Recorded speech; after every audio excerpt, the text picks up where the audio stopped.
जय हिंद फ्रेंड्स। आज हम यूजीसी नेट का सेकंड क्लास करने जा रहे हैं टीचिंग एप्टीट्यूड टॉपिक से, जिसका सेकंड टॉपिक है हमारा learners characteristics and individual differences. ठीक है, तो फर्स्ट हम देखते हैं लर्नर्स कैरेक्टरिस्टिक्स क्या है। What are the characteristics of the learner. Learner means जो बच्चे पढ़ रहे हैं, सीख रहे हैं, उनकी क्या क्या कैरेक्टरिस्टिक्स हैं, उनके बारे में जानकारी लेंगे कि एक बच्चे लोगों का कैसा कैसा मतलब कैरेक्टर्स होता है। Okay, the concept of learners characteristics is used in the sciences of learning and cognition to designate a target group of learners and define those aspects of their persona, academic, social or cognitive self that may influence how and what they learn। मतलब जो learners होते हैं उनका concept क्या रहता है, उनका characteristics जो रहता है दैट इज़ यूज्ड, कहाँ पर व्यवहार होता है in the science of learning. जो सीखने की जो प्रक्रिया है, सीखने का जो विज्ञान है, उस प्रक्रिया में इसे यूज़ किया जाता है। And cognition means to perceive the knowledge, कोई भी नए नॉलेज को ग्रहण करना। Okay, so to designate a target group of learners, मतलब एक ग्रुप में बहुत से जो बच्चे पढ़ रहे हैं उनको एक साथ टारगेट किया गया है। एंड डिफाइन दोज एस्पेक्ट्स, और उनके कुछ कुछ एस्पेक्ट्स हैं जैसे कि persona means personal. Okay, academic जो पढ़ाने की साइड से देखा जाता है। सोशल जो कि समाज के नज़रिए से देखा जाता है। कॉग्निटिव सेल्फ जो उनका अपना खुद का मेमोरी पावर के ऊपर डिपेंड करता है। दैट में इन्फ्लुएंस जो कि प्रभाव करता है कि कैसे और क्या क्या वो सीखते हैं। ठीक है, तो ये हो गया हमारे लर्नर का characteristics. Learners characteristics are important for an instructional designer as they allow them to design and create tailored instruction for a target group. It is expected by taking account of characteristics of earners,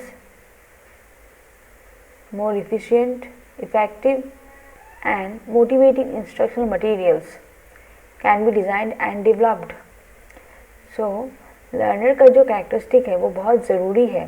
ठीक है, for an instructional designer, जो instruction देते हैं, जो मतलब समझाते हैं।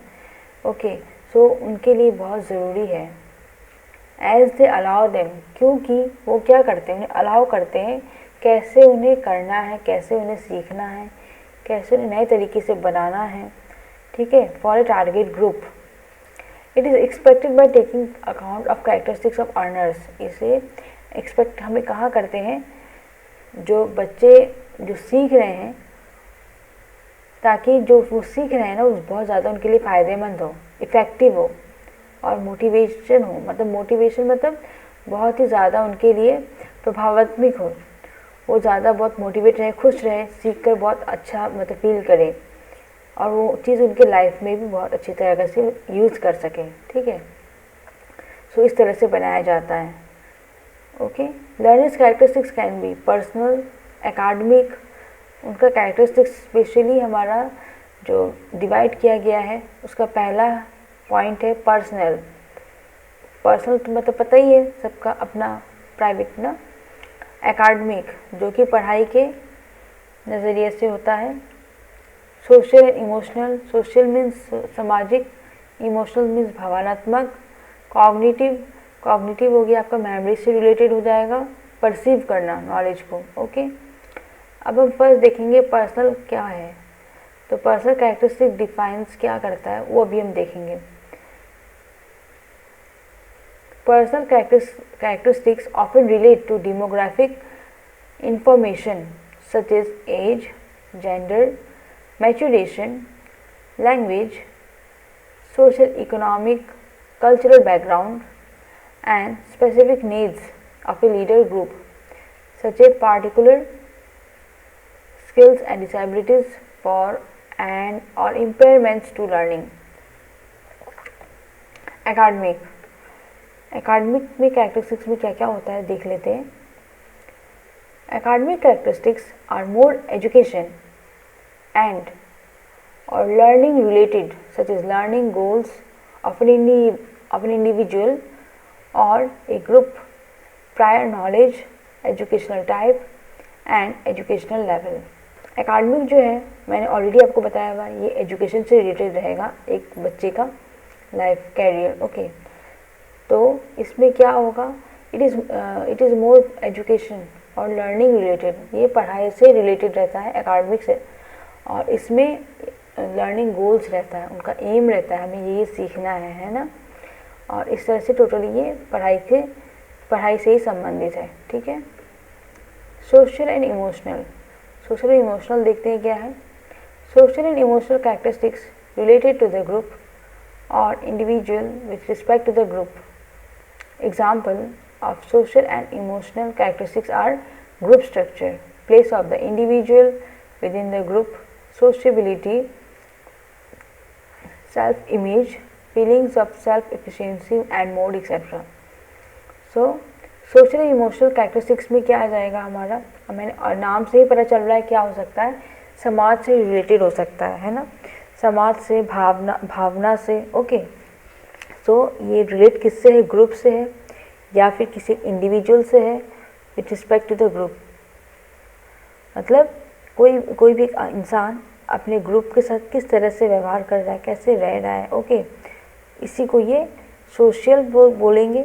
As well as emotional भी आ जाएगा, क्योंकि उनका भावना कैसा रहेगा, उसके साथ कैसे जुड़े रहेंगे. सो एवरीथिंग इसी के अंदर आ जाएगा. ठीक है. Example of social emotional characteristics are social structure. इसके एग्जाम्पल्स क्या क्या है, तो वही ग्रुप स्ट्रक्चर, मैंने कि एक साथ ग्रुप में कैसे रहते हैं. Place of the individual with in group, एक इंसान का ग्रुप एक ग्रुप में कैसा है वो. सोशबिलिटी, समाज में कैसे रह रहे हैं, समाजीकरण. सेल्फ इमेज, अपना जो उनका इमेज है.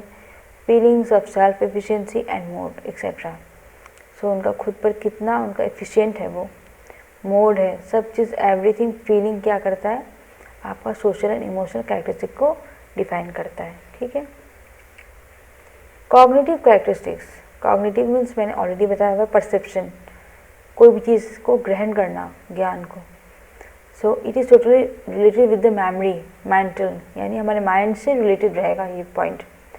सो it is related to such things as attention span, memory, mental procedures and intellectual skills which determine how the learner perceives, remembers things,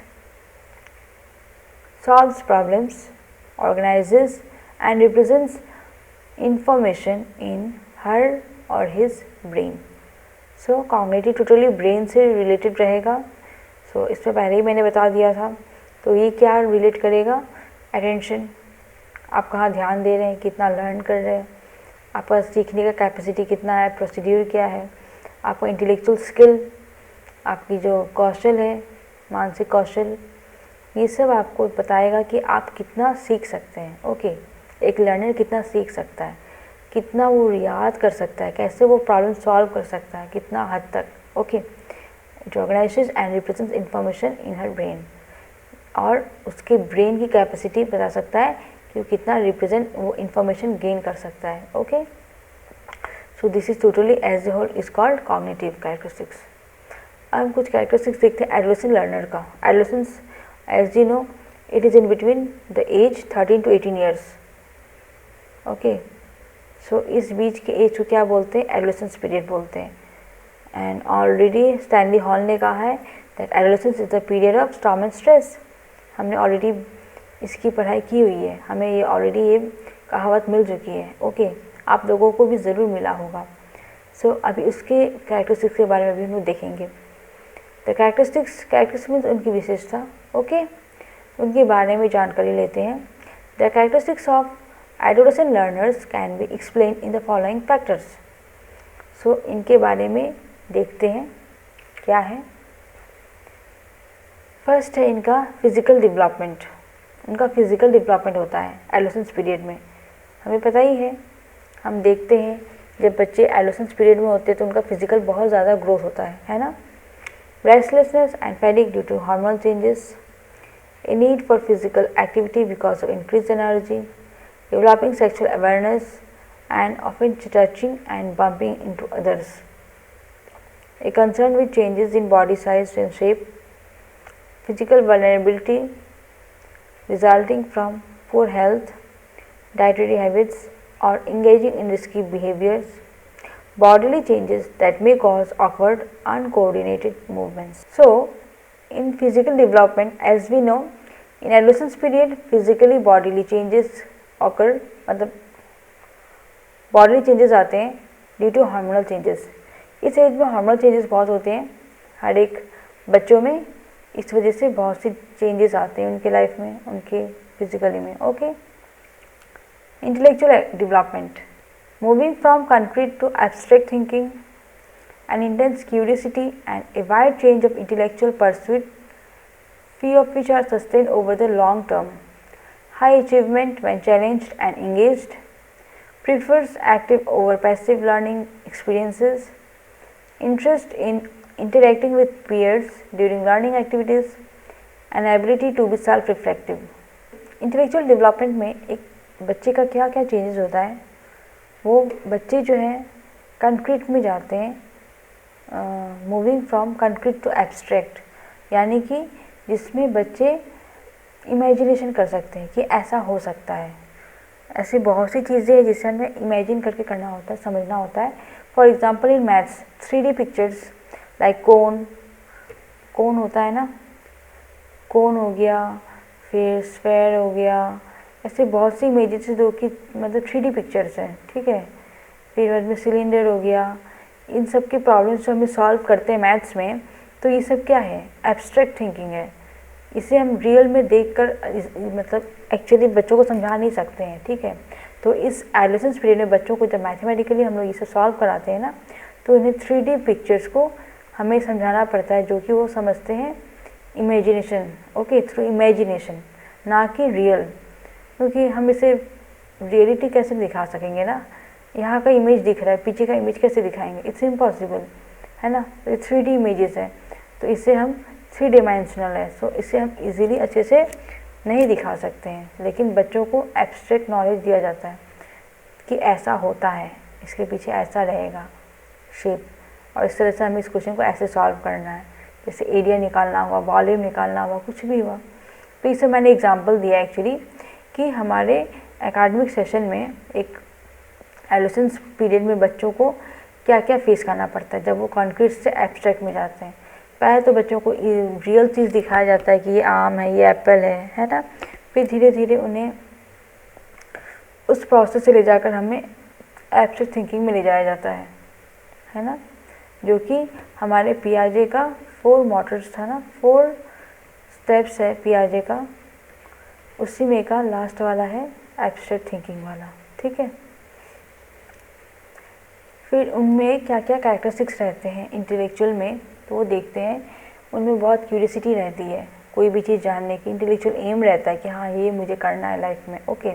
फिर उनके में बहुत अचीवमेंट, उनके बहुत चैलेंज रहता है कि हाँ मुझे ये सब चैलेंज को क्या करना है, कंप्लीट करना है, मुझे जीतना है, और वो एक्टिवली ज़्यादा पार्टिसिपेट करना चाहते हैं लाइफ में, आगे बढ़ना चाहते हैं, अपने पीयर्स के साथ रहना चाहते हैं, ग्रुप में रहना चाहते हैं ताकि वो नई चीज़ें सीख सकें, और बहुत ही ज़्यादा सेल्फ रिफ्लेक्टिव रहना चाहते हैं। मीन्स वो खुद सब चीज़ सोच समझ के करना चाहते हैं, ना कि कोई उन्हें बोल दिया और उन्होंने मान लिया और कर दिया, ऐसा नहीं। वो खुद से सीखते हैं, समझते हैं, और उसके बाद डिसीजन लेते हैं और फिर करते हैं, ठीक है। So academic development demand the relevance in learning and what is being taught. मतलब एकेडमिक जो डेवलपमेंट हो रहा है, बच्चे का विकास हो रहा है, वो क्या करता है, इसका डिमांड क्या है, बच्चों को मतलब सीखने से ज़्यादा क्लोजनेस बढ़ाए, ताकि बच्चों में इंटरेस्ट बढ़े कि वो बच्चा और सीखे, खुशी से सीखे, और सीखने की इच्छा जागृत हो, और वो सीखने के लिए सीखते रहें। ऐसा नहीं है कि हाँ मम्मी ने बोला पढ़ना है तो पढ़ना है, ऐसा नहीं है। वो खुद ही सीखें, अपने इच्छा से सीखें, अपने लिए सीखें, है ना। तो व्हाट इज़ बीइंग टॉट, उन्हें जो पढ़ाया जा रहा है वो अपनी खुशी से सीखें, ठीक है। Developing the capacity to understand higher levels of humour, some of which may be misunderstood by adults to be sarcastic और even aggressive. Developing the capacity, जो बच्चों में अगर हम कुछ ऐसी बातें बोले जिससे बच्चों को मतलब कुछ ह्यूमरस कॉमिक टाइप बात हो, तो उससे एडल्ट्स लोग कभी कभी गलत मतलब समझना हो जाता है, जिसकी वजह से वो कभी कभी नाराज़ भी हो जाते हैं, ठीक है।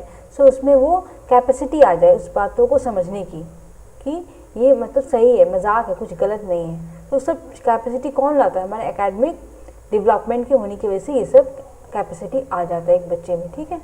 ना सोशल डेवलपमेंट, सोशल डेवलपमेंट में क्या क्या बातें आती है वो डिस्कस करते हैं, ठीक है।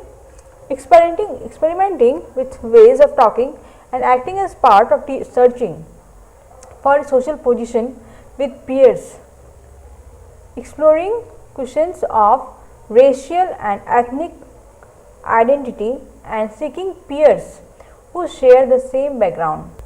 सोशल डेवलपमेंट में क्या होता है, बच्चे लोग एक साथ रहते हैं, ठीक है, विथ पीयर्स अमंग, एक साथ रहकर बहुत सी बातें, सोशली बातें सीख पाते हैं, सोशली रहने के तरीके सीख पाते हैं, एक्सपेरिमेंट होता है, ओके। एक्सप्लोरिंग क्वेश्चंस, और जो हमारे जो समाज में चल रहा है उससे संबंधित बहुत से क्वेश्चंस आते हैं कि कैसे रहना चाहिए, कैसे करना चाहिए, कैसे मतलब उठना बैठना चाहिए, एवरीथिंग, ये सब जो है सेम बैकग्राउंड में रहकर एक दूसरे के साथ पीयर्स के साथ रहकर सीखना और करना, जो कि हमारे सोशल डेवलपमेंट के अंदर आता है, ठीक है। Exploring questions of sexual identity in visible और invisible ways, feeling intimidated or frightened by the initial middle school experience, liking fads and being interested in popular culture, overreacting to ridicule, embarrassment and rejection, seeking approval of peers and others with attention getting behaviors. So इसमें क्या बोला गया है, बच्चे बहुत सी questions रहते हैं, ठीक है। सो जो हमें दिखता है, जो हमें नहीं दिखता है, सारी बातें एक साथ क्या होती है, जो क्वेश्चंस रहते हैं उससे हम पढ़ने के थ्रू सोशली हमें सबको जानकारी मिल जाते हैं, ठीक है, मिलती है। जैसे कभी कभी मिडिल स्टेज में क्या होता है, बच्चों को डराया जाता है, मतलब डरते हैं या फिर बहुत इंटीमेट फील होता है उन्हें, ठीक है, during school experience, middle school experience, ठीक है। सो बच्चे का क्या होता है, मिडिल स्टेज में स्कूल एक्सपीरियंस में उन्हें कभी कभी बच्चों को डराया जाता है ताकि बच्चे पढ़ सके, है ना। तो वो सब जो है हमारे क्या मिडिल स्कूल एक्सपीरियंस से बच्चों को एक्सपीरियंस करना पड़ता है, ठीक है, in their school life, okay. Again liking fads, उन्हें बहुत से फैशंस वगैरह, कोई बच्चों को बहुत ज़्यादा ही सब इंटरेस्टेड रहते हैं, ठीक है, सारे बच्चे एक जैसे नहीं होते हैं, तो कोई बच्चे बहुत ज़्यादा इंटरेस्टेड रहते हैं फैड्स में, दैट इज़ फैशन वगैरह या फिर कुछ भी, हाँ, आउटिंग में। अगेन इन पॉपुलर कल्चर, जो हमारे जो कल्चर है, संस्कृति है, इसमें बहुत से कोई इंटरेस्टेड रहते हैं। तो कुछ फंक्शन हुआ, स्कूल में कुछ फंक्शन हुआ या समाज में कोई फंक्शन हुआ, तो इन सब में क्या होता है, बहुत इंटरेस्टेड रहते हैं और पार्टिसिपेट भी करते हैं, okay. They actively participate in those cultures, in those popular cultures और फैड्स, ओके। अगेन कोई गलत बातें होती है, ठीक है, जिससे बच्चे एम्बैरेस हो जाते हैं, अच्छा नहीं लगता उन्हें, रिजेक्शन जब होता है तो बहुत दुखी होते हैं, तो उस वजह से वो लोग क्या करते हैं, ओवर रिएक्ट करते हैं, है ना, ओवर रिएक्ट करते हैं। अगर जब उन्हें कोई चीज़ नापसंद आती है, उनका इंसल्ट किया जाता है या फिर कभी कुछ बात जो उनको पसंद ना आए वैसा कुछ हो जाता है, तो वो ओवर रिएक्ट भी कर पाते हैं। इससे भी ये सब भी सोशल डेवलपमेंट का एक मैथड है, एक प्रोसेस है, ठीक है। Seeking approval of peers and others with attention getting behaviours, और हमें क्या होता है, पीयर्स, जो हमारे जो पीयर्स है, हमारे जो फ्रेंड्स हैं, उनका अटेंशन हमें चाहिए होता है, ठीक है, ताकि हम मतलब नॉर्मली सोशली हम अच्छे से रह सकें। अगर अटेंशन भी नहीं मिलता है तो भी इससे बच्चे बहुत डिमोरलाइज हो जाते हैं, ठीक है। तो सब ये सारी बातें हमारे सोशल डेवलपमेंट में बहुत ही मैटर करते हैं, okay. As interpersonal skills are being developed, fluctuates between demand for independence and a desire for guidance and direction.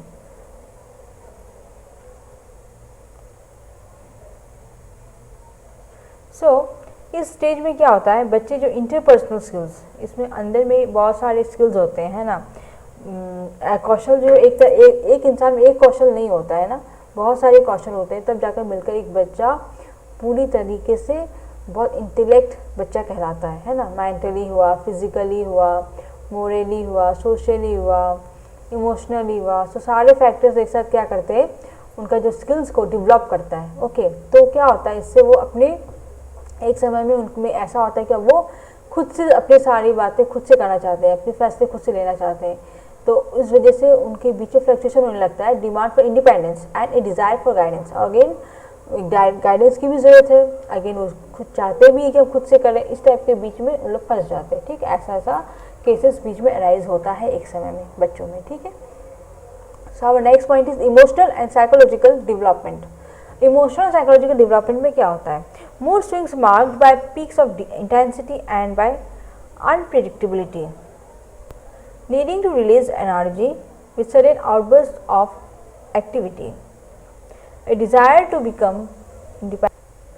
ऐसे समय में क्या होता है, बच्चों का दिमाग इतना हाई इंटेंसिटी में पीक बनता है, मतलब इतना हाई उन लोग का रन होता है, और कुछ उन लोग अनप्रिडिक्ट जो नहीं सोचते हैं वैसा कुछ हो जाता है। तो ऐसे में उनका दिमाग जो है घूमने लगता है कि हम क्या किया जाए क्या नहीं किया जाए, ऐसा टाइप का बहुत सारी बातें आ जाती हैं। Needing to release energy with sudden outburst of activity, कभी कभी कुछ करते हैं और कुछ अलग हो जाता है, जिससे वजह से मतलब कुछ अलग हो जाता है, उनको चाहिए होता है कुछ और चीज़ का, बहुत सारी बातें हो जाती है। ठीक है, desire to become independent, again वो बनना चाहते हैं कुछ, हाँ अपने तरीके से कुछ करना चाहते हैं। Again to search for adult identity, अपनी आइडेंटिटी जानने के लिए, अपनी आइडेंटिटी पहचानने के लिए, कुछ पाने के लिए, और इस वजह से उनके में एक डिज़ायर रहती है। बहुत सी बातें होती है जो हमारे इमोशनल और साइकोलॉजिकल डेवलपमेंट में ये सब आ जाती हैं। ठीक है, मतलब स्पेशली ये साइकोलॉजिकल यानी आपकी मेंटली भी मतलब रिलेट होगी ये बात। अगर इमोशनली मीन्स भावना आपके हार्ट से भी जुड़ी रहेगी, तो बहुत सारी बातें रहेगी जो हमें बहुत अफेक्ट करती है एक बच्चे को इस दौरान। तो उसी के बारे में हम कुछ जानकारी ले रहे हैं कि क्या क्या होता है इस पॉइंट्स में। ठीक है, self consciousness and being sensitive to personal criticism, concerned about physical growth and maturity, a belief that their personal problems, feelings and experiences are unique to themselves, overreacting to ridicule, embarrassment and rejection, seeking approval of peers and others with attention to getting behaviors. So, इस दौरान बच्चों को क्या होता है, बहुत सी problems को face करना पड़ता है। जैसे ऑलरेडी हमने देख लिया है कि पीक वाली बात थी जिसमें हाई इंटेंसिटी होता है, तो उसमें भी उन लोगों का दिमाग काम नहीं करता है, बहुत सी प्रॉब्लम्स आने लगती है ना। मतलब वो लोग थोड़ी बहुत डेवलप तो हो जाते हैं, हाँ। Again eight the same time वो चाहते हैं कि हम कुछ अपना भी करें। अगेन उनको गार्जियन भी रहता है जो उन्हें बोलता है कि ऐसे नहीं करें, तो इस वजह से बहुत फंस जाते हैं वो लोग कि हम क्या करें क्या नहीं करें। ऐसे टाइम में एक एडल्ट मतलब जो एडोलेसेंस पीरियड में होता है, इस वजह से सोशली और इमोशनली इन्हें बहुत सी प्रॉब्लम्स भी फेस करने पड़ते हैं इस दौरान एडोलेसेंस पीरियड में। ओके, तो अगेन सेल्फ कॉन्शियसनेस, अपने आप को जानने के बारे में जानना चाहते हैं, कुछ करना चाहते हैं, अपनी मैच्योरिटी को लेकर बहुत कंसर्न रहते हैं, अपनी फिजिकल ग्रोथ को लेकर कंसर्न रहते हैं, मतलब बहुत ध्यान देते हैं। ठीक है, अगेन उनकी जो प्रॉब्लम्स रहती है, फीलिंग्स होती है, बहुत सारी बातें होती है जो इस एज में बच्चों को फेस करना पड़ता है। फिर जब उनकी बातें नहीं मानी जाती, रिजेक्शन होते हैं, तो उन्हें बहुत दुख लगता है, बुरा लगता है।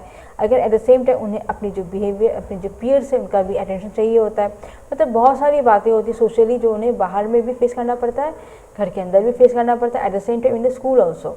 सो एक बच्चे को हर समय बहुत सारे फैक्टर्स उन्हें अफेक्ट करते हैं। ठीक है, तो ये आ जाएगा हमारा सोशल। अगर हमने सोशल तो देख ही दिया था, एट द सेम टाइम हमारी जो बातें रहेगी इमोशनल एंड साइकोलॉजिकली, ये साइकोलॉजिकली बहुत अफेक्ट करता है बच्चे को, तो मेंटली बहुत मतलब सोचते रह जाते हैं, टेंशन में रह जाते हैं। सो इससे भी साइकोलॉजिकली बहुत अफेक्टेड होते हैं एक बच्चा। ठीक है, मोरल डेवलपमेंट। अब मोरल डेवलपमेंट में क्या होता है, बच्चे वही सेम बात है, मोरली उन्हें कितना डेवलपमेंट होता है वो देखते हैं। And understanding of the complexity of moral issues, question values, cultural expressions and religious teachings, being capable of and interested in participating in democracy, impatience with the pace of change and underestimating how difficult it is to make social changes, needing and being influenced by adult role models who will listen and be trustworthy. So moral development में क्या होता है, एक बच्चा morally उन्हें मोरली मतलब अपने आप को डेवलप करने के लिए उन्हें बहुत सी बातें सीखनी पड़ती, समझनी पड़ती, जैसे कल्चरली अपनी संस्कृति के बारे में, अपने हमारे पूजा जो पाठ होते हैं उसके बारे में उनके अंदर बहुत सारी क्वेश्चन अराइज होते हैं। तो सारी चीज़ों को, वैल्यूज़ जो होती है हमारे समाज के, एवरीथिंग एज ए होल सब उनको अफेक्ट करता है मोरल डेवलपमेंट में, ठीक है। सो मोरली उन्हें बहुत कुछ सीखना पड़ता है, जैसे कैसे रहना चाहिए, कैसे बातें करनी चाहिए, क्या सही है क्या गलत है। स्पेशली मोरल मतलब क्या, सही गलत, है ना।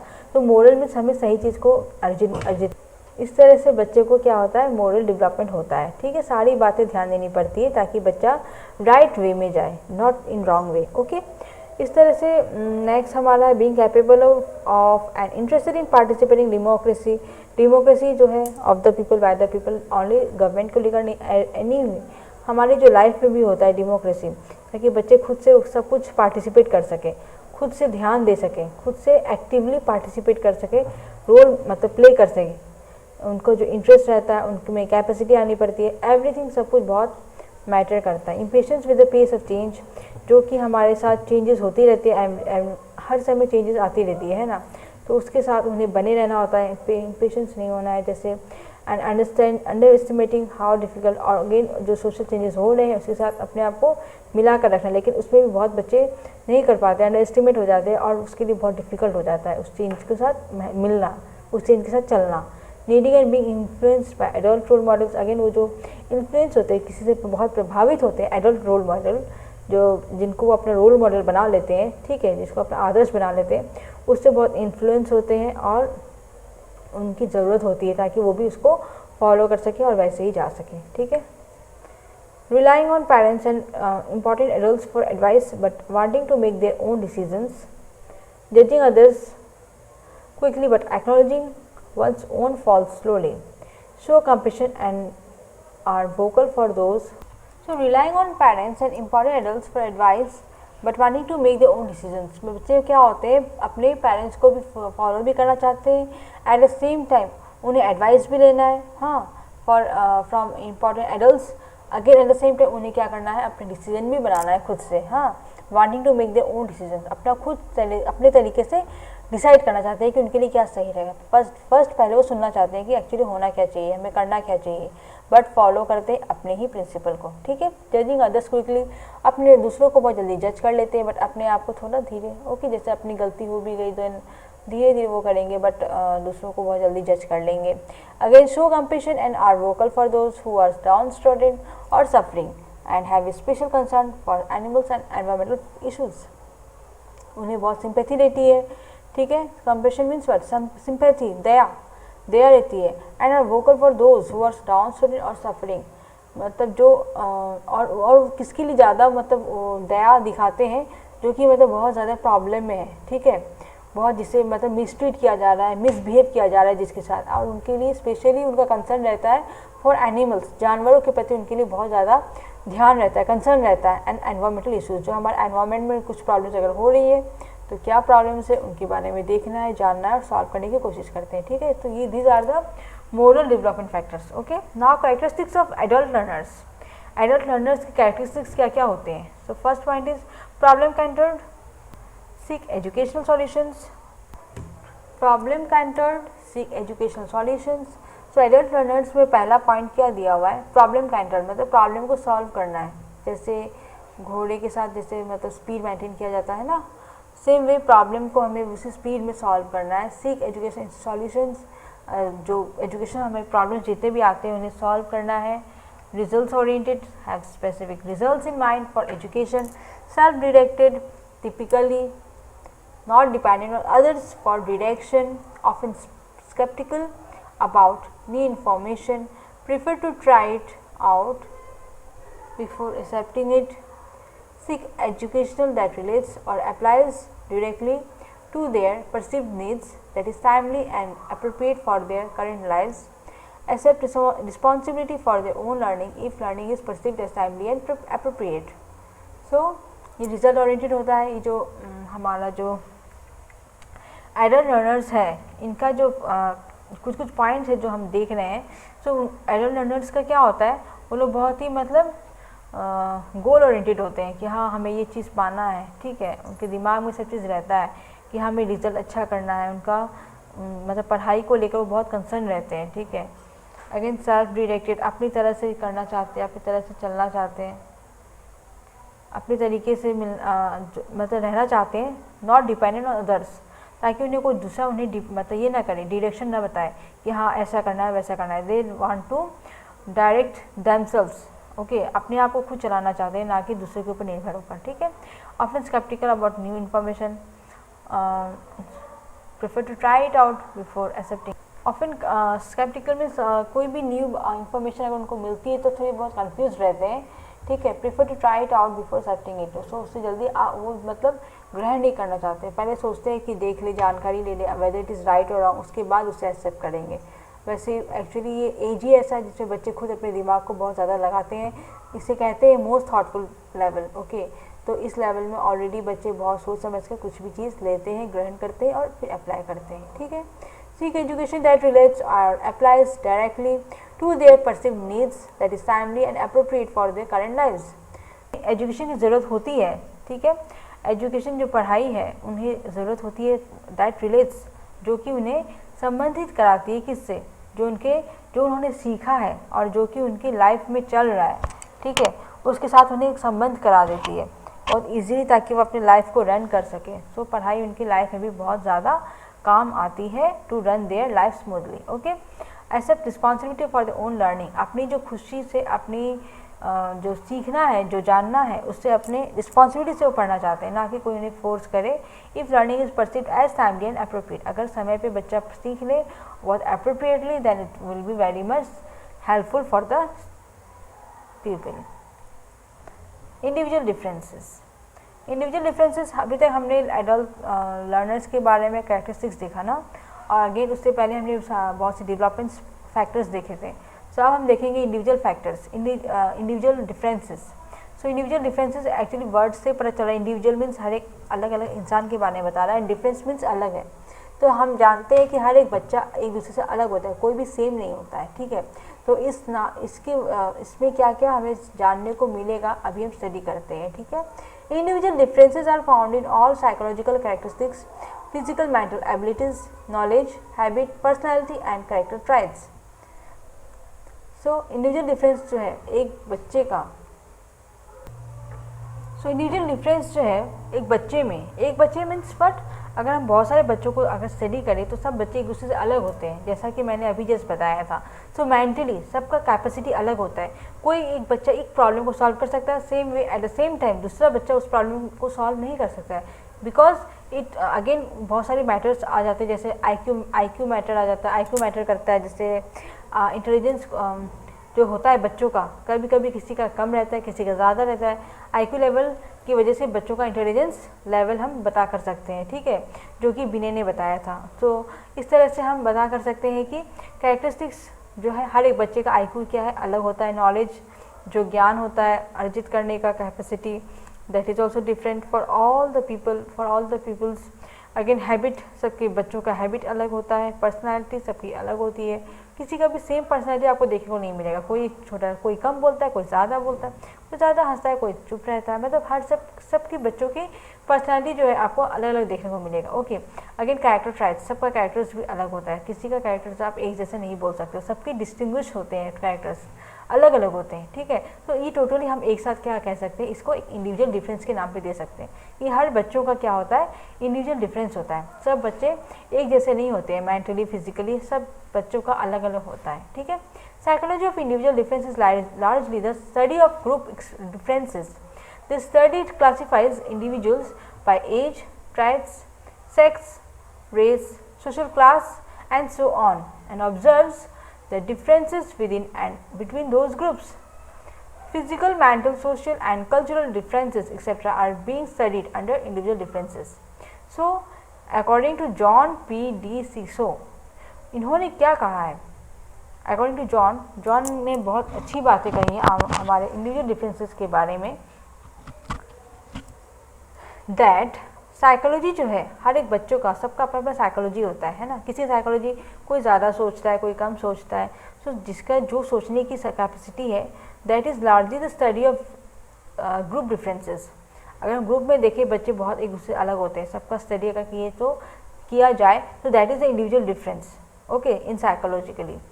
So this study classifies individuals, जो कि बच्चों का अलग अलग मतलब क्लासीफाई कर देता है, ठीक है, ग्रुप में बाय एज, सबका एज के हिसाब से सबका अलग इंडिविजुअल डिफरेंस आ जाएगा। ट्रायल्स जो कि डिस्टिंग्विश करता है, सेक्स भी अलग हो जाएगा, रेस किसका कैसा बैकग्राउंड है, social class and so on, बहुत सारे फैक्टर्स मतलब अफेक्ट करते हैं एक बच्चे को साइकोलॉजिकली अलग होने के में, इंडिविजुअल डिफरेंस मेंटेन करने में। Okay, and observe the differences with in and between those groups, और उस ग्रुप में बच्चे एक दूसरे के साथ कैसे हैं, उनका क्या क्या सिमिलरिटी, क्या क्या डिफरेंसेस है, उससे हम स्टडी करते हैं in psychology. Okay, physical, mental, social and cultural differences, so all this factors physically, mentally, socially, culturally, मतलब बहुत सारे फैक्टर्स एक साथ क्या करते हैं, अफेक्ट करते हैं एक बच्चे का इंडिविजुअल डिफरेंस में। ओके, और इस तरह से एक बच्चा सबसे अलग बनता है।